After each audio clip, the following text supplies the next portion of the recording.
నమస్తే తెలుగు న్యూస్కి స్వాగతం. నేను రూపానాథళ్ళ. ఈరోజు మనతో పాటు స్టూడియోలో ప్రముఖ కంపెనీ సెక్రటరీ లక్ష్మీనారాయణ గారు ఉన్నారు.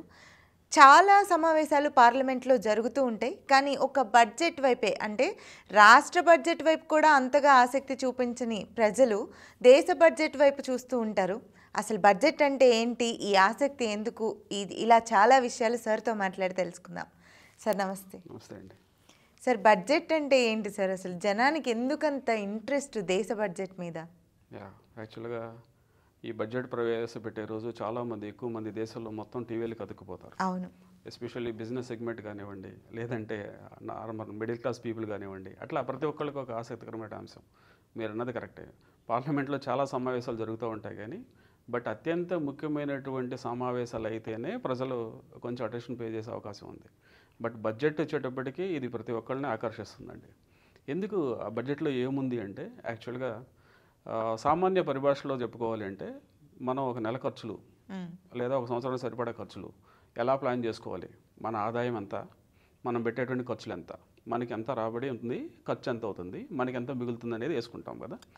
సేమ్ అలానే మన దేశానికి కూడా, రాష్ట్రానికి దేశానికి కూడా బడ్జెట్స్ ఉంటాయి. సో దాన్ని బట్టి గవర్నమెంట్ ప్రజల కోసం ఎంత ఖర్చు పెట్టాలి, ప్రజల దగ్గర నుంచి ఎంత తీసుకోవాలి అనేది ప్లాన్ చేసుకుంటుంది.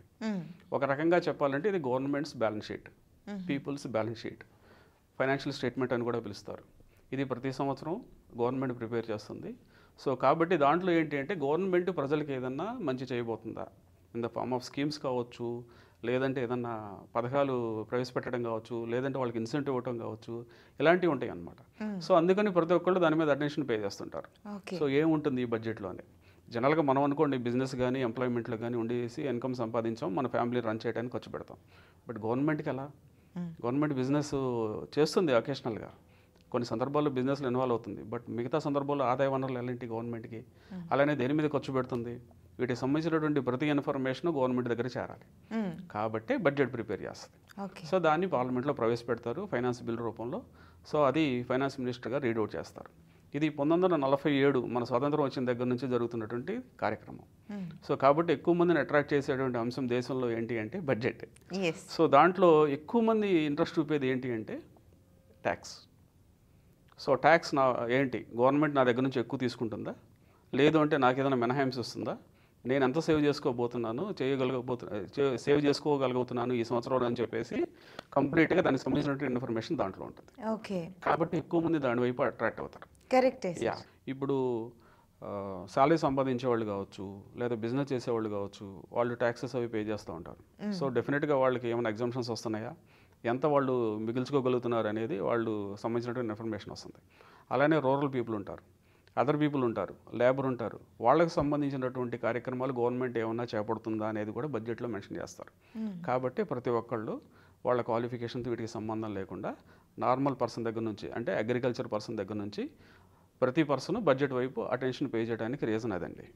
ఎందుకు మిడిల్ క్లాస్ని వాళ్ళకి బెనిఫిట్స్ ఇవ్వడం కోసమే గవర్నమెంట్ ఇంతలా ఆలోచిస్తుంది? యాక్చువల్గా మన దేశం పరిస్థితులు చూస్తే యాక్చువల్గా మిడిల్ క్లాస్ ఎక్కువ అండి. అంటే ఆల్మోస్ట్ దేశ జనాభాలో 43.2% మిడిల్ క్లాస్ ఉన్నారు. సో డెఫినెట్లీ అది కీ రోల్ ప్లే చేస్తుంది. సో ఎంతమంది మిడిల్ క్లాస్ పీపుల్ని ఏం చేయాలి, యాక్చువల్గా వాళ్ళకు ట్యాక్స్ బర్డెన్ కనుక పెంచారనుకోండి ఇబ్బందికరంగా అవుతుంది, పే చేసే పొజిషన్లో ఉంటారు వాళ్ళు. సో ట్యాక్స్ ఎవేషన్స్ వస్తుంటాయి, దానివల్ల ఇబ్బంది పడతాం, ఎకానమీ సరిగా రన్ అవ్వదు. సో వీళ్ళందరినీ సంతృప్తి పరుస్తూనే సో కావాల్సినటువంటి మార్గాలు ఏంటి, తర్వాత వాళ్ళకి కావాల్సినటువంటి రిలీఫ్స్ ఏంటి అనేది గవర్నమెంట్ ప్లాన్ చేసుకోవాలి. ఇప్పుడు 43.2% అంటున్నాం, ఇది 61% 2047-46కి రీచ్ అవ్వబోతుంది. అంటే ఎంత పర్సెంటేజ్ ఆఫ్ పీపుల్ని సాటిస్ఫై చేయడం కంట్రీకి చాలా పెద్ద టాస్క్, పెద్ద తలనొప్పి వ్యవహారం కూడా. సో ప్రతి ఒక్కళ్ళు మధ్యతరగతి మెంటాలిటీ ఎలా ఉంటుందో మనందరం చూసి ఉంటాం.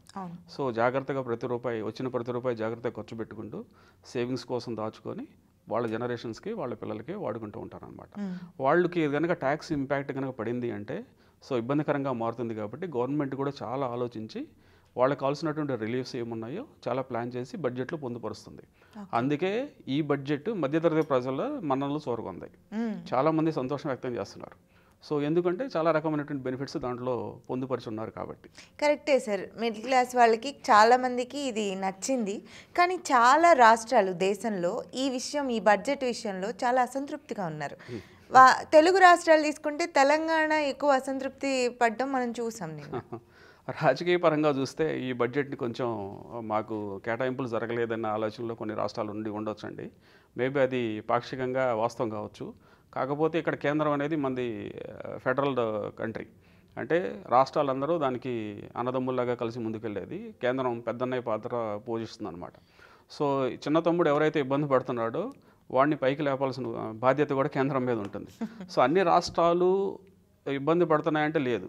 కొన్ని రాష్ట్రాలు అంటే ఇన్కమ్ సంపాదిస్తూ తమ కాళ్ళ మీద నిలబడి బాగా సంపాదించే రాష్ట్రాలు కూడా మాకు బడ్జెట్లో మా పేరు లేదు, మాకు కేటాయించలేదు, మాకు ఫండ్స్ కేటాయించలేదు అనేది అది వాస్తవం కాదు.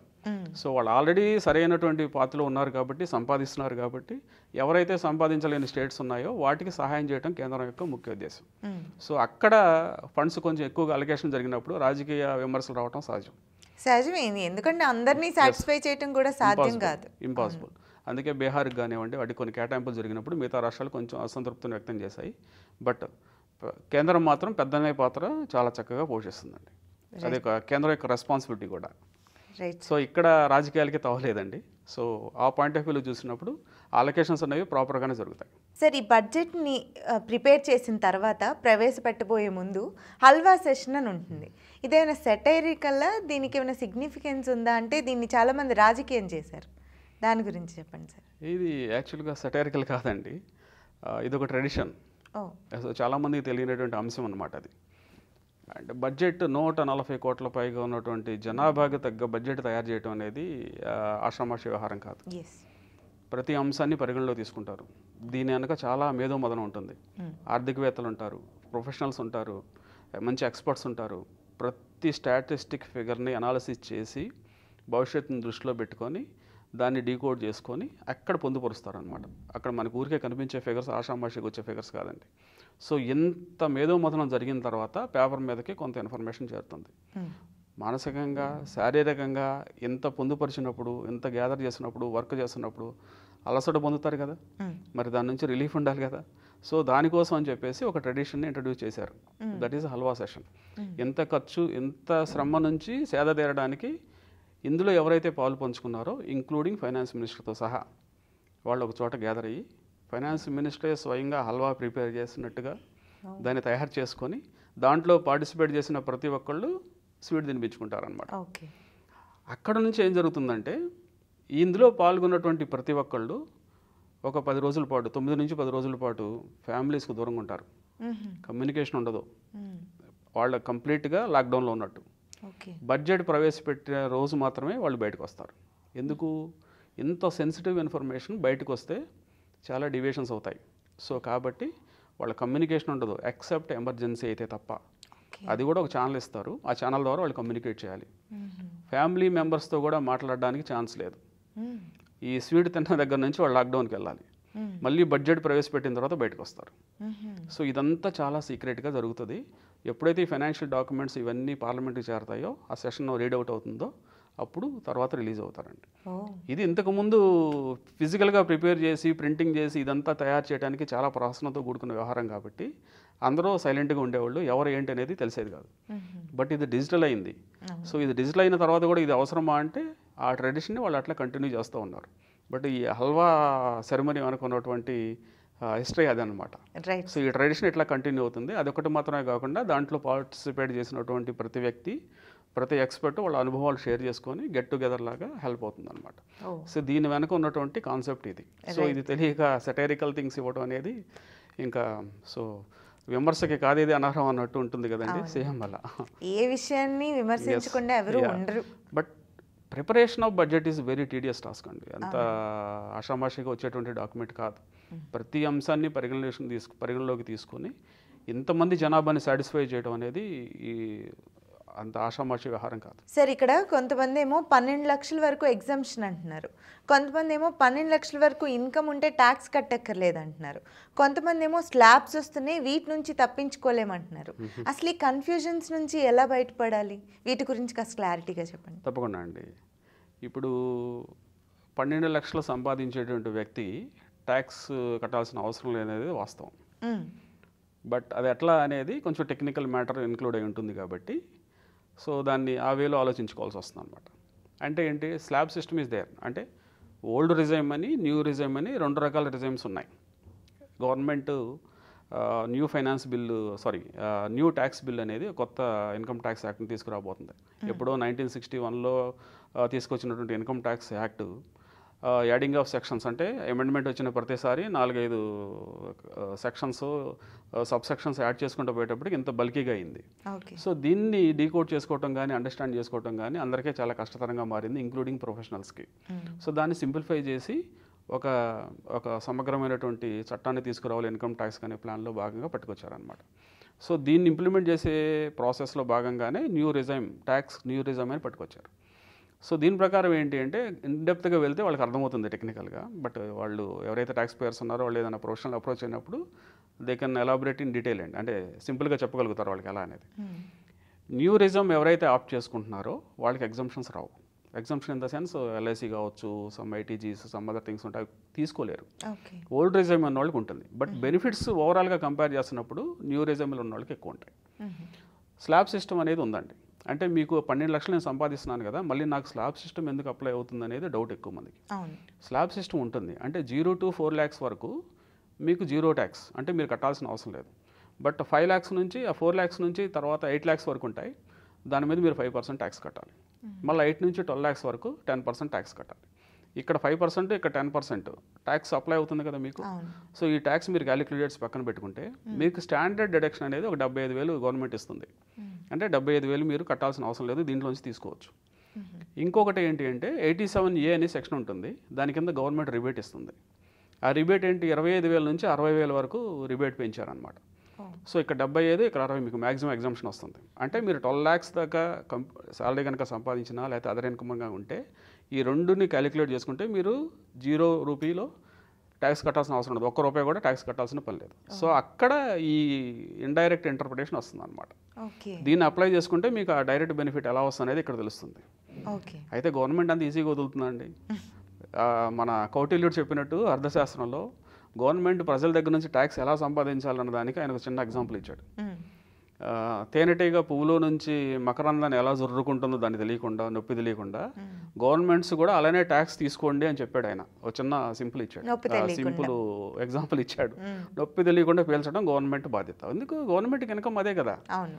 సో ప్రజలు కట్టేటువంటి ట్యాక్సే గవర్నమెంట్కి ఇన్కమ్ వస్తుంది ఒకవేళ. సో అలానే ఈయన ఒక మార్గం చూపించారు కాబట్టి గవర్నమెంట్ ఏం చేస్తుంది, ఇండైరెక్ట్గా ట్యాక్స్ వసూలు చేస్తుంది ప్రజల దగ్గర నుంచి. ఇప్పుడు మనకి జిఎస్టీ ఉంది, లక్షల కోట్లు వసూలు అవుతున్నాయని చెప్పేసి వాళ్ళే స్టాటిస్టిక్స్ తీసి సబ్మిట్ చేస్తున్నారు. ఒక పక్క ఇంత మీకు ఎగ్జామ్షన్ ఇచ్చాం కదా, మీకు 12 లక్షలు, అదే 1,00,000 కోట్ల ఇంతమందికి ఇంత ఎగ్జామ్షన్ ఇవ్వడం వల్ల 12 లక్షల లిమిట్ ఉన్న ప్రతి ఒక్కరికి tax free, they need not to pay tax అని చెప్తున్నారు కదా. మరి దీనివల్ల గవర్నమెంట్కి వచ్చేటువంటి ఇంపాక్ట్ 1,00,000 కోట్లు అని చెప్తున్నారు కదా, అది ఎక్కడ భర్తీ చేసుకుంటుంది? మళ్ళీ ట్యాక్స్ వేరే జిఎస్టీ రూపంలో భర్తీ చేసుకుంటాం, లేదా ఇంకొక రూపంలో భర్తీ చేసుకుంటాం. ఇప్పుడు మనం ప్రతి గూడు మనం కన్జ్యూమ్ చేసే దగ్గర నుంచి, టీ దగ్గర నుంచి, కాఫీ దగ్గర నుంచి ప్రతిదీ కన్జంప్షన్ ఇట్ ఇంక్లూడ్స్ జిఎస్టీ. అంటే మనం ఇండైరెక్ట్గా ట్యాక్స్ కట్టేస్తున్నాం, ఇక్కడ డైరెక్ట్ రిలీఫ్ తీసుకుంటున్నాం. సో ఎనీహౌ అది ఆసక్తికరమైన అంశము, అట్లానే అద్భుతమైనటువంటి క్యాలిక్యులేషన్ మెథడాలజీ కూడా. సో దీని అనుకున్నటువంటి మొదలు ఇదండి. మీరు కూడా ట్యాక్స్ గురించి క్లారిటీ ఇచ్చారు, మనకు తెలియకుండా కడుతున్న ట్యాక్స్ల గురించి చెప్పారు, నొప్పి తెలియకుండానే చెప్పారు సార్ మీరు కూడా. రైట్ సార్, ఇంత కాంప్లెక్స్ ప్రొసీజర్ ఉన్న బడ్జెట్ని ఒక సామాన్యుడు అర్థం చేసుకోవాలంటే సామాన్య పరిభాషలో ఎలా తెలుసుకోవాలి, ఎలా అర్థమవుతుంది? ఇంట్రెస్టింగ్ క్వశ్చన్ అండి. ఎంత కాంప్లెక్స్ అంటే ఎస్పెషల్లీ ఫైనాన్షియల్ రిలేటెడ్ టెర్మినాలజీ ఉంటుంది, ఎకనామిక్స్ సంబంధించిన టెర్మినాలజీ ఉంటుంది. దీన్ని ఎలా అర్థం చేసుకోవాలి అనేది కొంచెం కాంప్లెక్సిటీ ఉన్నటువంటి క్వశ్చన్. సామాన్యులు కూడా అర్థం కావాలంటే, సామాన్య పరిభాషలో చెప్పుకోవాలంటే రూపాయి ఎలా వస్తుంది, రూపాయి ఎలా పోతుంది, ఆ భాషలో మనం దాన్ని కంపేర్ చేసుకోవచ్చు అండి. సపోజ్ ₹1 తీసుకుందాం అనుకోండి. సో గవర్నమెంట్ ₹1 సంపాదిస్తుంది, ఆ వచ్చిన రూపాయిని ఎలా స్పెండ్ చేస్తుంది అనేది వాళ్ళు కొన్ని పారామీటర్స్ తీసుకుని ఉంటాయండి. నేను దాని గురించి చెప్తాను, ఒక నిమిషం అండి. గవర్నమెంట్ ₹1 సంపాదిస్తుంది అనుకున్నాం కదా, ఆ గవర్నమెంట్లో ఆ రూపాయి ఎలా సంపాదించిందంటే ఇన్కమ్ ట్యాక్స్ రూపంలో 22 పైసలు వస్తాయి. అట్లానే ఎక్సైజ్ నుంచి ఒక 5 పైసలు, జిఎస్టీ అదర్ ట్యాక్స్ల నుంచి ఒక 18 పైసలు, అట్లానే కార్పొరేట్ ట్యాక్స్ నుంచి అంటే కంపెనీలు వీటి దగ్గర నుంచి వచ్చేటువంటి ట్యాక్స్ రూపంలో 17%, మిగతా కస్టమ్స్ ఈ డ్యూటీ నుంచి 4 పైసలు, అంటే అప్పటికి 66 పైసలు అయింది. రూపాయలు అత్యధిక భాగం 66 పైసలు ఎక్కడి నుంచి వస్తుంది గవర్నమెంట్కి? ట్యాక్స్. ట్యాక్సుల రూపంలో వస్తుంది, వివిధ ట్యాక్సుల రూపంలో వస్తుంది. సో మరి గవర్నమెంట్కి మెయిన్ ఇన్కమ్ ట్యాక్సెసే కదా. సో కాబట్టి మిగతాది ఎక్కడి నుంచి వస్తుంది? బారోయింగ్స్, అంటే ఇన్ఫ్రాస్ట్రక్చర్ ప్రాజెక్ట్స్ కావచ్చు, లేకపోతే స్కీమ్స్ కావచ్చు, యువత డౌన్ ట్రైడెడ్ పీపుల్కి హెల్ప్ చేయడానికి కావాల్సినటువంటి స్కీమ్స్, పథకాలు వీటికి సపోర్ట్ చేయడానికి ఫండ్ కావాలి గవర్నమెంట్కి.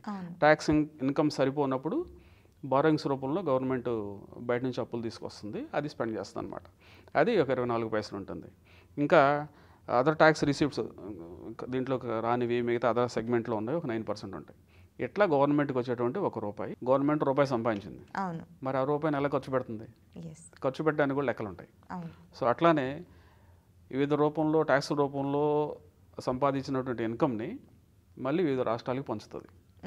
ఓకే, ఆ పంచే విధానం ఎలా ఉంటుందంటే ఒక 22 పైసలు పంచుతుంది రూపాయలు. ఎస్, పైసల్లో. రూపాయి కదా సంపాదించింది గవర్నమెంట్, 22 పైసలు అక్కడ ట్యాక్స్ రూపంలో సంపాదించింది. వివిధ రూపాయలు ఉన్నటువంటి ట్యాక్సుల ద్వారా 66 పైసలు సంపాదించింది కదా, దాంట్లో నుంచి 22 పైసలు ఈ వివిధ రాష్ట్రాలకు పంచుతుంది. ఈ పంచే విధానంలో వెనకబడినటువంటి రాష్ట్రాలకు కొంచెం ఎక్కువ ఇస్తుంది.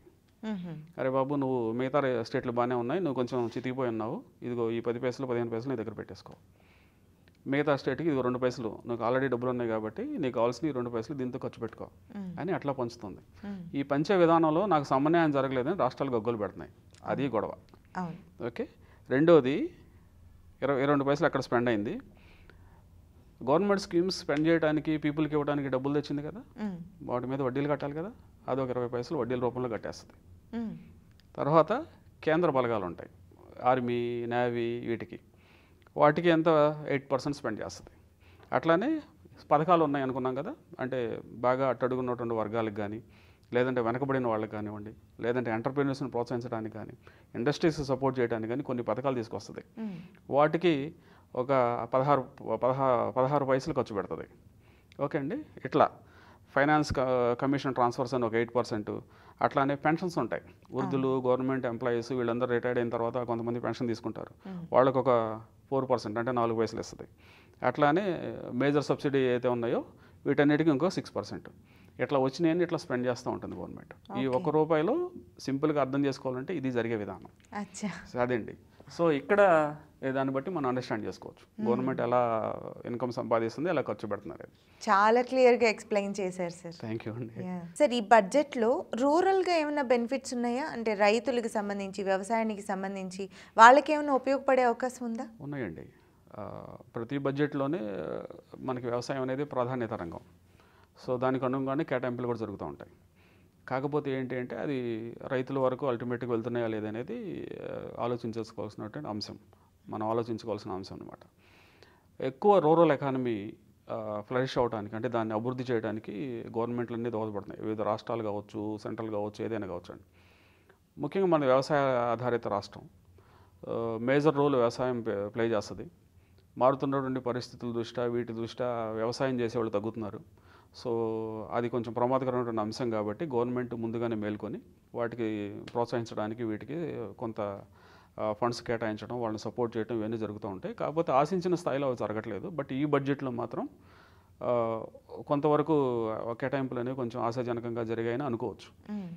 ముఖ్యంగా చూసుకుంటే కిసాన్ క్రెడిట్ కార్డ్ అనేది ఒక కాన్సెప్ట్ ఇచ్చున్నారు. అంటే రైతులు ఎక్కువగా అప్పులు పాలైపోయి గట్టుబాటుల ధరలు లేక నష్టాలు చవి చూడాల్సిన అవసరం లేదన్న ఉద్దేశంతో కిసాన్ క్రెడిట్ కార్డ్ అనే కాన్సెప్ట్ గవర్నమెంట్ తీసుకురావడం జరిగింది 1998లో.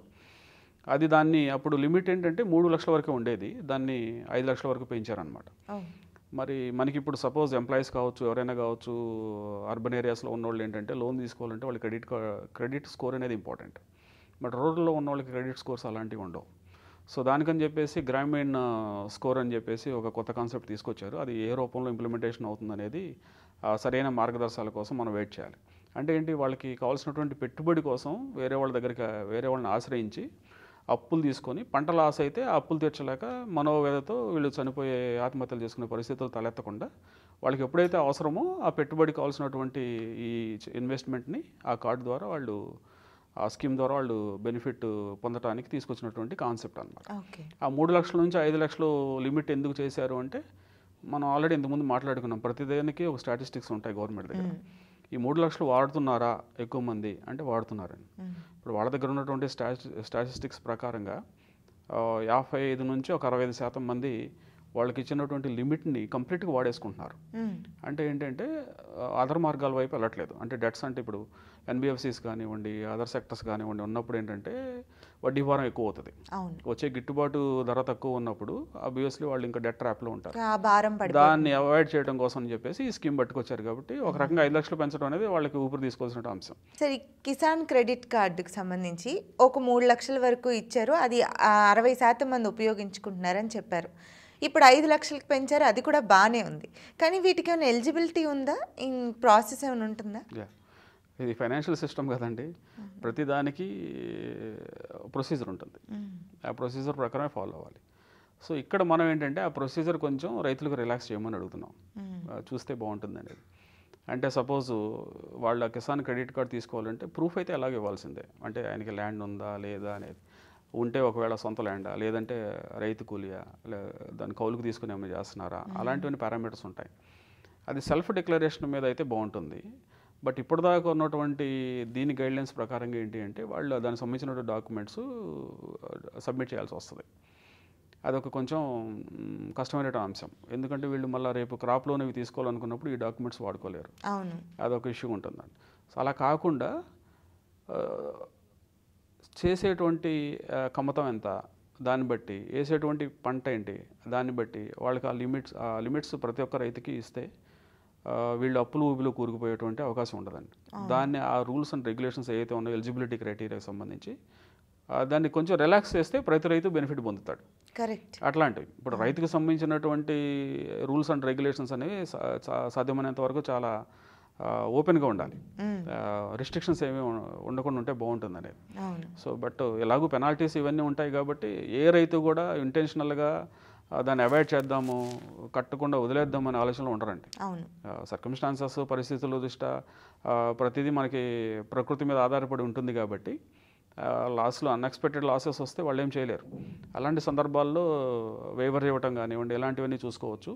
బిజినెస్కే మనం రైట్ ఆఫ్ చేసి వన్ టైం సెటిల్మెంట్ ఎలాంటివి ఇస్తున్నాము, అలాంటిది రైతులకు ఇవ్వలేమండి. రైతులను సపోర్ట్ చేస్తే కదా మనకి ఎకానమీ నిలబడుతుంది. సో అది ప్రొడ్యూస్ వస్తుంది. వాళ్ళు ప్రశాంతంగా ఉంటే కదా యాక్చువల్గా మంచి ప్రొడ్యూస్ వస్తుంది. వాళ్ళు 24 గంటలు రేపు ఎక్కడ అప్పు తీసుకురావాలా, రేపు పంటను ఎలా కాపాడుకోవాలనే ఆలోచనలో ఉన్నప్పుడు సో వాళ్ళు కంప్లీట్గా మనస్సు పెట్టలేరు. సో చాలా చిన్నభిన్నం అవుతుంటాయి అన్నమాట. సో ఎట్లా వాళ్ళు కొంచెం మానసిక సాంత్వన కనుక ఇవ్వగలిగితే గవర్నమెంట్ ఇంకా ఎక్కువ మంది వ్యవసాయంలోకి అడిగే అవకాశం కూడా ఉంటుంది. ఇప్పుడు ఎక్కువ మంది మాకు వద్దురా బాబు వ్యవసాయము రావట్లేదు, ఏమి రావట్లేదు, వచ్చేటువంటి ప్రొడ్యూస్ పెట్టేటువంటి లేబర్ కాస్ట్ సరిపోతుంది. కొన్ని ఏరియాస్లో ఇప్పటికీ కొన్ని రిపోర్ట్స్ వస్తూ ఉన్నాయండి, లేబర్ లేరు పనిచేయడానికి కూడా. అంటే యూటిలైజ్ చేసుకోలేకపోతున్నారు ఆ సర్వీసెస్. మీన్స్ ఇంతకుముందు ఓల్డ్ ట్రెడిషన్ ఎలా ఉండేదంటే ఈ సిస్టమ్స్ చాలా చక్కగా ఉండేవి. చాలా చక్కగా అంటే ప్రొడ్యూస్ ఎంత కావాలంటే అంత తీసేవాళ్ళు, దానికి సంబంధించినటువంటి లేబర్ సపోర్ట్ ఉండేది. ఇప్పుడు అలాంటి లేదండి. సో అది ప్రాబ్లం అవుతుంది. సో ఖచ్చితంగా గవర్నమెంట్ ఇంకొంచెం డెప్త్కి వెళ్ళి దాని మీద కాన్సన్ట్రేట్ చేయాల్సినటువంటి అవకాశం. డెఫినెట్గా ఇది కిసాన్ క్రెడిట్ కార్డ్ అనేది ఒక అద్భుతమైనటువంటి ఇన్స్ట్రుమెంటే. కానీ దానికి సంబంధించిన ప్రాసెస్ విషయంలో కాస్త గైడ్లైన్స్ కొంచెం రిలాక్స్ చేయాలి. రిలాక్స్ చేసి వాళ్ళు కనుక ఆ ఫెసిలిటీ కనుక ఇచ్చినప్పుడు government will see the result. Farmer community ఎలా రెస్పాండ్ అవుతుంది వీటికి అనేది డెఫినెట్గా వాళ్ళకి అది ఎక్స్పీరియన్స్ అయ్యారు కాబట్టి మళ్ళీ లిమిట్ ఎన్హాన్స్ చేయగలిగారు. సో ఇది చాలా అద్భుతమైనటువంటి అంశంలో ఇలాంటి ఎన్నో తీసుకురావాల్సి వస్తుంది. ఆ ఉన్న స్కీమ్స్ ఏవైతే ఉన్నాయో 25 స్కీమ్స్ అందరికీ అప్లై చేసి ఎవరికైతే అర్హులు ఉన్నారో వాళ్ళందరికీ కొంచెం ఎక్స్పాండ్ చేయగలిగితే ఇంకా బాగా వస్తుంది అనేది రిజల్ట్ అనేది నా పర్సనల్ ఒపీనియన్ అండి. కాకపోతే ఏంటి అంటే మార్గదర్శకాలు ఏవైతే ఉన్నాయో కొంచెం సరళతరం చేసినప్పుడు వాళ్ళకి కూడా హెల్ప్ అవుతుంది. అదే లేకుండా నీ ల్యాండ్ డాక్యుమెంట్స్ అన్ని మాకు సబ్మిట్ చేయండి, మేము క్రెడిట్ ఇష్యూ చేస్తాము అంటే మళ్ళీ వాళ్ళు లోన్ ఎలిజిబిలిటీ తెచ్చుకోలేరు అనమాట. క్రాప్ లోన్స్ కింద వీటి కింద పెట్టుకోలేరు. సో ఇప్పుడు ల్యాండ్ వదిలేసి రైతు ఎక్కడికి పోడు కదండి. సో వాళ్ళ వర్డే వాళ్ళ అగ్రిమెంట్. సో చచ్చినట్టు ఏదన్నా లోన్ తీసుకున్నారంటే అది తీరిపోయే వరకు నిద్రపోరు వాళ్ళు. సో అలాంటిది వాళ్ళకి ఈ గ్రామీణ స్కోర్ అని ఇలాంటివి కూడా అవసరం లేదు. సో బేస్డ్ అపాన్ దట్ నా పర్సనల్ ఒపీనియన్ చూసి వాళ్ళకి ఏదైనా ఫైనాన్షియల్ ఫెసిలిటీస్ కనుక ఎక్స్టెండ్ చేయగలిగితే that would be good thing అండి, మంచిది వాళ్ళకు కూడా. ఎందుకంటే వ్యవసాయాన్ని కొంచెం ఎంకరేజ్ చేసినట్టు అవుతుంది. సో ఎక్కువ మంది వ్యవసాయం నుంచి మైగ్రేట్ కాకుండా ఉంటారు. సో అది మన దేశానికి మనకి అందరికీ అవసరం కాబట్టి అది. సో ఈ బెనిఫిట్స్ అనేవి కొంతవరకు ఆశాజనకంగానే ఉన్నాయి. బట్ రాను రాను అంటే 25 కేంద్ర ప్రభుత్వం ప్రవేశపెట్టినటువంటి స్కీమ్స్ అయితే రైతులకి 25 పైన ఉన్నాయండి. అందులో ఎక్కువగా ఉపయోగపడేవి ప్రతి రైతుకి ఒక 2-3 స్కీములు ఉంటాయి. అవి కూడా ఆపరేషన్లో ఉన్నాయా లేవా, ఒకవేళ మార్గదర్శకాలు కనుక మార్చుకోవాల్సి వస్తే మార్చుకొని అప్డేట్ చేసుకుంటే రైతులు సుభిక్షంగా సంతోషంగా ఉంటారండి. సో వాటిని రివ్యూ చేసుకోవాల్సిన బాధ్యత కూడా గవర్నమెంట్ మీద ఉంటుంది. సో ఎక్కువ మంది రైతులకి విశదపరచాలి, ఇవన్నీ తెలియజేయాలి, ఈ స్కీమ్స్ ఉన్న యూటిలైజ్ చేసుకోమండి. చాలామందికి తెలియదు, కొంతమంది చదువుకున్న వాళ్ళు దాని గురించి తెలుసుకునేటువంటి పొజిషన్ లేదు. సో వీళ్ళే అవి ఎడ్యుకేట్ చేసి రైతులకు వీళ్ళు చెప్తే చాలా బాగుంటుందండి. Sir, micro small medium enterprises వాళ్ళు కూడా బడ్జెట్ వైపు ఆశగా చూశారు, వాళ్ళకి ఏం బెనిఫిట్స్ ఉన్నాయి? ఇప్పుడు మన కంట్రీలో ఇండివిజువల్స్, మిడిల్ క్లాస్ వీటి గురించి మాట్లాడాం కదండి. సేమ్ అలానే బిజినెస్ సెక్టర్లో కూడా ఎంఎస్ఎంఈస్ ఉంటాయి. ఇవి ఒక రకంగా మిడిల్ క్లాస్ వీటితో కంపేర్ చేయొచ్చు అనమాట. అంటే సుమారుగా ఇండియాలో 1 కోటికి పైగా ఎంఎస్ఎంఈ ఎంటిటీస్ ఉన్నాయి. మైక్రో స్మాల్ మీడియం ఎంటర్ప్రైజెస్ అంటాం మనం. వీటి ప్రాధాన్యత చాలా ఉంది ఇండియాలో. అందుకే గవర్నమెంట్ వాటి యొక్క ఎగ్జిస్టెన్స్కి వీటికి చాలా ప్రాధాన్యత ఇస్తుంది కూడా. ఫైనాన్షియల్గా ఎంఎస్ఎంఈకి కావాల్సినటువంటి అవసరాలు కానివ్వండి, ఫైనాన్షియల్ సపోర్ట్ కావచ్చు, లేబర్ సపోర్ట్ కావచ్చు, వీటన్నిటికి సంబంధించి గవర్నమెంట్ వివిధ రకాలైనటువంటి స్కీమ్స్, ప్లాన్స్ ఇవన్నీ తీసుకొస్తుంది అనమాట. ఎందుకంటే అవి చాలా ఇంపార్టెంట్ మన ఎకానమీ, వెన్నుముక ఒక రకంగా చెప్పాలి అంటే. ఆల్మోస్ట్ ఈ 1 కోటి రిజిస్టర్ అయినటువంటి ఎంఎస్ఎంఈస్, అన్రిజిస్టర్డ్ ఎంఎస్ఎంఈస్ కొన్ని ఉన్నాయి. ఈ అన్నీ కలిపి ఎంఎస్ఎంఈస్ ఆల్మోస్ట్ 7.5 కోట్ల మందికి ఉపాధిని కల్పిస్తున్నాయి, డైరెక్ట్గా ఇండైరెక్ట్గా. సో ఎంఎస్ఎంఈ సెక్టర్ ప్రాధాన్యత పెరిగినప్పుడు ఏం జరుగుతుందంటే మరికొంతమందికి ఉపాధి దొరికేటువంటి అవకాశం ఉంటుంది. సో అందుకనే ప్రతి గవర్నమెంట్ కూడా ఈ ఎంఎస్ఎంఈ యొక్క ప్రాధాన్యత ఇస్తుందన్నమాట వాటికి. సో అవి చాలా హెల్తీగా ఫంక్షన్ చేసినంతకాలం ఎకానమీ చాలా స్ట్రాంగ్గా ఉంటుంది. అవి ఎప్పుడైతే కుంటుపడతాయో ఆటోమేటిక్గా వాటి ఎఫెక్ట్ మన ఎకానమీ మీద ఉంటుంది. ఇప్పుడు ఎంఎస్ఎంఈస్ అన్ని డిఫంక్ట్ అయినాయి అనుకోండి, అన్ఎంప్లాయ్మెంట్ పెరిగిపోతుంది. సో ఎన్పిఎస్ పెరిగిపోతాయి. సో వాటిని అరికట్టడం కోసం ఏంటంటే ఇన్ టైం రెజల్యూషన్స్ ఏం కావాలి దానికని చెప్పేసి ఎంఎస్ఎంఈకి అత్యంత ప్రాధాన్యత ఇవ్వడం జరిగింది. సో గవర్నమెంట్ ఎప్పుడూ దాని ఫోకస్ అంతా వాటి మీద చాలా పకడ్బందీగా ఉంటుందండి. అట్లానే వాళ్ళకి కావాల్సినటువంటి ఫైనాన్షియల్ సపోర్ట్ కూడా అవసరానికి తగ్గట్టుగానే ఇవ్వడం జరుగుతుంది. సో రీసెంట్గా మన బడ్జెట్లో కూడా దానికి సంబంధించినటువంటి ప్రకటనలు వచ్చి ఉన్నాయి. సో ఎంఎస్ఎంఈ సెక్టర్ అనేది చాలా హ్యాపీగా ఉంది దాని గురించి. సో వాళ్ళ యొక్క టర్న్ ఓవర్ లిమిట్స్ కానీ, ఎలిజిబిలిటీ లిమిట్స్ కానీ పెంచారు, దాని స్కోప్ వైడెన్ అయింది. అంటే ఎగ్జిస్టింగ్ ఒక ఎంఎస్ఎంఈని మైక్రో స్మాల్ మీడియం ఎంటర్ప్రైజ్ కింద డివైడ్ చేయాలి అంటే కొన్ని లిమిట్స్ ఇచ్చారు. ఆ లిమిట్స్ కొంచెం ఎన్హాన్స్ అయినాయి, అంటే ఆల్మోస్ట్ 2.5 times ఎన్హాన్స్ చేసుకున్నారు. సో దీనివల్ల ఏం జరుగుతుందంటే మరికొన్ని ఎంటిటీస్ ఈ సెక్టర్లో వచ్చి జాయిన్ అవ్వడానికి అవకాశం ఉంది. సో ఎప్పుడైతే ఈ మరికొన్ని ఎంటిటీస్ జాయిన్ అవుతున్నాయో ఇంకొంతమంది ఎంప్లాయ్మెంట్ దొరుకుతుంది, ఎకానమీకి కొంచెం ఇంకొక ఇంజిన్ యాడ్ అవుతున్నట్టు ఉంటుంది, అంటే అడిషనల్ ఇంజిన్ యాక్సిలరేషన్ అట్లా తయారవుతుంది. సో గవర్నమెంట్ ఎప్పుడు దానికి కావాల్సినటువంటి ప్రయారిటీ ఇస్తుందండి. That is the importance of MSME. Sir, ఈ ఎంటర్ప్రీనియర్స్కి స్టార్టప్స్ ఉంటాయి, వాళ్ళకి సంబంధించి ఏమైనా బెనిఫిట్స్ ఉన్నాయా ఈ బడ్జెట్లో? తప్పకుండా అండి. ప్రతి బడ్జెట్లో, ఎస్పెషల్లీ ఈ సీతారామన్ గారు ప్రవేశపెట్టే ప్రతి బడ్జెట్లో కూడా ఈ స్టార్టప్స్కి ఒక స్పెషల్ పేజ్ ఉంటుంది. ఎందుకంటే స్టార్టప్స్ మూవ్మెంట్, రిజిస్ట్రేషన్స్ చాలా ఎక్కువగా ఉన్నాయి బీజేపీ గవర్నమెంట్లోకి వచ్చిన దగ్గర నుంచి. వాటి ప్రాధాన్యత కూడా పెరిగింది. ఇప్పుడు ప్రపంచం మొత్తంగా మనం చూస్తున్నప్పుడు ఏంటంటే స్టార్టప్ రెవల్యూషన్ అనేది నడుస్తుందని. మనది యాక్చువల్గా 3వ ప్లేస్ ఆక్యుపై చేసింది వరల్డ్లో. సో ప్రతి ఎంటర్ప్రెన్యూరు ఇండియన్ ఎన్విరాన్మెంట్లో వాళ్ళ స్టార్టప్ని ఇంక్యుబేట్ చేసుకొని బయటకు వచ్చేసి వాళ్ళ సొల్యూషన్ ప్రపంచాన్ని పరిచయం చేయాలని ఊవిళ్ళూరుతుంటారు. అలాంటప్పుడు వాళ్ళకి కావాల్సినటువంటి సాధక బాధకాలు ఏంటనేది గవర్నమెంట్ దాన్ని ఐడెంటిఫై చేసి స్టార్టప్ మిషన్ అనేది తీసుకొచ్చింది. వాటికి మరి స్టార్టప్స్ అనగానే వాటికి కావాల్సిన ఆక్సిజన్, మెయిన్ ఫైనాన్స్. బయటకు వచ్చేసి నా ఐడియా ఇదే అని చెప్తే ఎవరు ఇన్వెస్ట్ చేయరు. ఇంట్లో ఫ్యామిలీ మెంబర్సే నంబర్ ఫస్ట్, వీడేదో మాట్లాడుతున్నాడు, సంథింగ్ ఈజ్ హ్యాపెనింగ్ హిమ్ అని ఏదో ఆలోచిస్తుంటారు.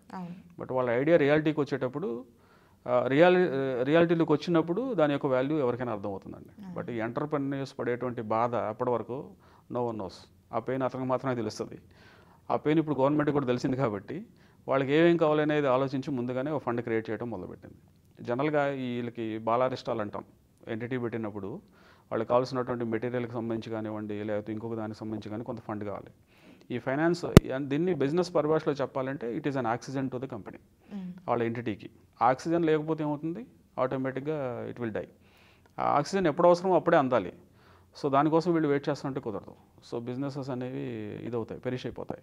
సో దానికోసం అని చెప్పేసి గవర్నమెంట్ కొన్ని ఫండ్స్ క్రియేట్ చేసిందండి. Startup fund, startup India mission, వీటి కింద కొంత ఆల్రెడీ క్రియేట్ చేసింది. దానికి అడిషనల్గా కొంత ఫండ్ జమ చేశారు ఇప్పుడు ఈ బడ్జెట్లో కూడా. అట్లానే ఇంకొక ఆసక్తికరమైన అంశం ఏంటి అంటే, సెబీతో ఎవరైతే రిజిస్ట్రేషన్ చేసుకొని ఉన్నారో దాన్ని ఆల్టర్నేటివ్ ఇన్వెస్ట్మెంట్ ఫండ్ ఎంటిటీ అంటాం. అంటే స్టార్ట్అప్స్లో వీటిలో ఇన్వెస్ట్మెంట్ చేసే వాళ్ళకి ఇంతకుముందు వీళ్ళు ఏంటంటే వాళ్ళ తెప్పలు వాళ్ళే పడి ఫండ్ తెచ్చుకునేవాళ్ళు, బయటకు వెళ్ళి లిమిటెడ్ పార్ట్నర్స్ నుంచి డబ్బులు తీసుకొచ్చేవాళ్ళు. ఆ డబ్బులు తీసుకొచ్చి ఇక్కడ ఇన్వెస్ట్ చేసేవాళ్ళు ఈ స్టార్ట్అప్స్లో. ఇప్పుడు ఆ బాధ లేకుండా గవర్నమెంట్ కొంత ఇన్వెస్ట్ చేస్తుంది వీళ్ళకి. ఆల్టర్నేటివ్ ఇన్వెస్ట్మెంట్ ఫండ్స్ ఒక 10,000 కోట్లతో ఫండ్ క్రియేట్ చేస్తుంది, ఒక సపోర్ట్ ఇస్తుంది. అంటే సిడ్బీ అనే ఒకటువంటి సిస్టమ్ ద్వారా ఈ ఆల్టర్నేటివ్ ఇన్వెస్ట్మెంట్ ఫండ్స్ ఏవైతే ఉన్నాయో వీటిలో ఇన్వెస్ట్ చేయిస్తారు. అప్పుడు ఈ ఆల్టర్నేటివ్ ఇన్వెస్ట్మెంట్ ఫండ్స్కి ఏంటంటే కొంత రిలాక్సేషన్ దొరుకుతుంది. అంటే ఇప్పుడు వీళ్ళ దగ్గర ఒక 10 స్టార్టప్స్ ఉన్నాయి అనుకోండి, సపోజ్ సమ్ XYZ వెంచర్స్ దగ్గర. వీళ్ళు ఆ స్టార్టప్స్లో ఇన్వెస్ట్ చేయాలంటే వాళ్ళ దగ్గర సొంత డబ్బులు ఉంటే పర్లేదు, లేదంటే వీళ్ళు కూడా ఇంకొక ఇన్వెస్టర్ దగ్గర వెళ్ళాలి. ఆ బాధలు తగ్గించడం కోసం గవర్నమెంట్ ఒక ఫండ్ క్రియేట్ చేసింది. ఆ ఫండ్ నుంచి దీంట్లో ఇన్వెస్ట్ చేస్తారు. సో వీళ్ళు ఆ డబ్బు తీసుకొచ్చి ఈ స్టార్టప్స్లో ఇన్వెస్ట్ చేస్తారు. దానికి సంబంధించినటువంటి వర్కింగ్ అంతా ఈ ఆల్టర్నేటివ్ ఇన్వెస్ట్మెంట్ వెంచర్ క్యాపిటల్ అంటాం మనం, వాళ్ళు చేస్తారు అనమాట.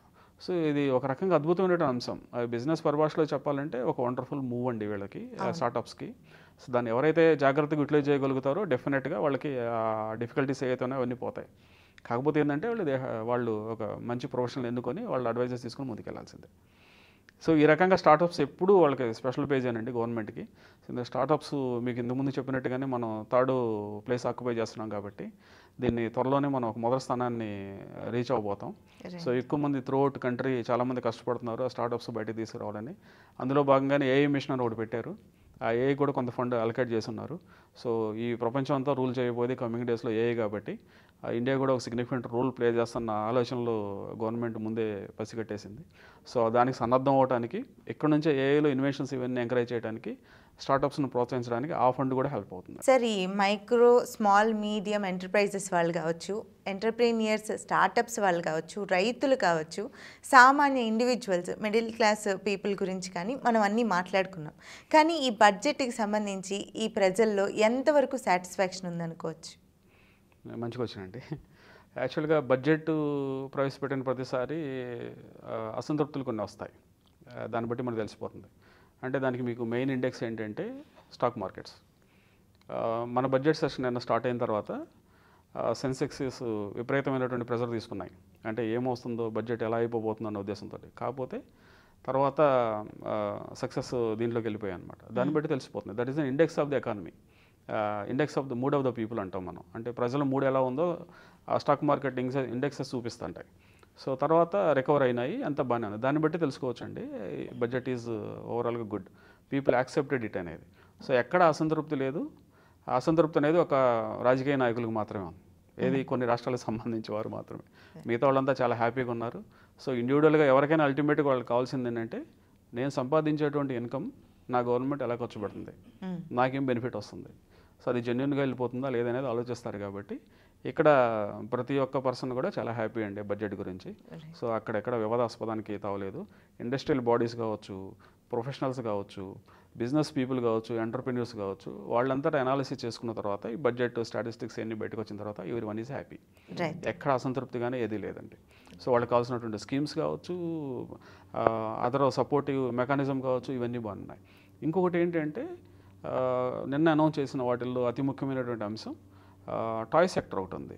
అంటే మనం ఎప్పుడో చిన్నప్పుడు మంచి మంచి టాయ్స్తో ఆడుకునేవాళ్ళం. తర్వాత చైనా ప్రాబల్యం పెరిగిన తర్వాత విపరీతమైనటువంటి టాయ్స్ వచ్చాయి. యాక్చువల్గా చైనా టాయ్స్ అండి చాలా క్వాలిటేటివ్. మనకి ఇక్కడ దొరికేవి ఏంటంటే వేస్ట్ మెటీరియల్ తీసుకొచ్చి డంప్ చేసి ఇక్కడ ఇస్తుంటారు. బికాస్ ఆఫ్ దట్ దాని మీద బ్యాడ్ ఇంప్రెషన్ క్రియేట్ అయింది. అది మాత్రమే కాకుండా రాబోయే 2030 సంవత్సరాలకి టాయ్ ఇండస్ట్రీ అనేది బాగా ఫ్లరిష్ కాబోతుంది. So no one imagine it అనమాట. సో అన్ఫార్చునేట్లీ మనకి ఆ టాయ్ ఇండస్ట్రీ చాలా తక్కువ, మూతపడిపోయాయి, ఎవరు దాని మీద ఆలోచించట్లేదు. గవర్నమెంట్ ఈ బడ్జెట్లో కూడా దానికి అలొకేట్ చేసింది. సో అట్లానే రైతులకు సంబంధించి కాటన్కి సంబంధించిన ఒక మిషన్ తీసుకురాబోతుంది. అంటే పత్తిలో వచ్చేటువంటి ఇష్యూస్ ఏమున్నాయి, కాటన్ పండించడానికి దానికి సంబంధించిన స్టడీ చేసేసి ఏ చర్యలు తీసుకోవాలనే దాని మీద కూడా క్రియేట్ చేసి ఉన్నది.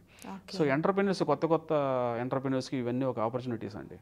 సో బడ్జెట్ని ఫాలో కావాల్సింది ఎవరన్నా ఫాలో కాకుండా ఉంటే they have to concentrate on that. ఎందుకంటే వాళ్ళ ఐడియాస్కి ఒక రూపం దొరికే అవకాశం ఉంటుంది ఈ బడ్జెట్ ఉన్న తర్వాత. ఎస్పెషల్లీ అగ్రికల్చర్ మీద ఇంట్రెస్ట్ ఉన్నవాళ్ళు, లేదంటే ఈ టాయ్ సెక్టర్లో కష్టపడేవాళ్ళు, లేకపోతే మిగతా సెక్టర్లో కష్టపడేవాళ్ళు, వాళ్ళు ఏం ఇన్సెంటివ్స్ రాబోతున్నాయో చూసుకొని, అంటే బడ్జెట్ అనేది నెక్స్ట్ ఇయర్కి వేస్తుంది గవర్నమెంట్. కాబట్టి ఇప్పటి నుంచే ప్లాన్ చేసుకోవడానికి అవకాశం ఉంటుంది. సో వాళ్ళ ప్లాన్స్ ఏదైనా ప్రాబ్లమేటిక్ ఉందనుకోండి, వాడి ఐడియాస్ అన్నీ అలైన్ చేసుకోవచ్చు. బట్ ఎట్లాంటి మేము ఎక్కువ మందితో మాట్లాడినప్పుడు కావచ్చు, ప్రొఫెషనల్తో డిస్కస్ చేసినప్పుడు కానీ ఓవరాల్గా budget they give the best score అండి. Okay, yeah, so it is satisfied one. సరే మరి మా మహిళలకి మంచి రిజర్వేషన్లు ఉంటాయి, మరి ఈ బడ్జెట్లో ఎలాంటి బెనిఫిట్స్ లేవా, ఉన్నాయా? ఇది యాక్చువల్గా బడ్జెట్ ప్రవేశపెట్టింది నిర్మలమ్మ గారు. అవును, మీ మహిళే కదండి. సో డెఫినెట్గా ఆమె కూడా ఉమెన్కి సంబంధించినటువంటి స్కీమ్స్ మీద వీటికి సంబంధించిన అలొకేషన్స్ కూడా జరిగాయి. సో ఎస్పెషల్లీ కాన్సన్ట్రేషన్ ఏంటంటే రూరల్ ఉమెన్ ఎంటర్ప్రెన్యూర్స్ సంబంధించినటువంటి స్కీమ్స్ని ఎంకరేజ్ చేయడానికి నంబర్ ఆఫ్ ఫండ్స్ ఉన్నాయన్నమాట. వాటిని ఇంప్లిమెంట్ చేయడానికి గవర్నమెంట్ చాలా స్ట్రిక్ట్గా రూల్స్ అండ్ రెగ్యులేషన్స్ ఫ్రేమ్ చేసి ఉన్నారు. వాటిని సపోర్ట్ చేయడానికి ఉమెన్ ఎంటర్ప్రెన్యూర్స్ని, రూరల్ పీపుల్ని, రూరల్ ఉమెన్ ఎస్పెషల్లీ వాళ్ళ కాళ్ళ మీద వాళ్ళు నిలదొక్కునే విధంగా మారడానికి చాలా స్కీమ్స్ తీసుకొచ్చింది. దానికి సంబంధించిన అలొకేషన్స్ కూడా జరిగి ఉన్నాయి. సో దాని గురించి మీరు ఏమీ వరీ కావద్దండి. అట్లానే ఎస్పెషల్లీ రూరల్ ఉమెన్స్కి సంబంధించి ఇటువంటి టైప్ ఆఫ్ కార్డ్స్ ఇవ్వటం కానివ్వండి, లైక్ కిసాన్ క్రెడిట్ కార్డులానే కొన్ని కొత్త రకమైనటువంటి కార్డ్స్ ఇవ్వడానికి సిద్ధంగా ఉందన్నమాట.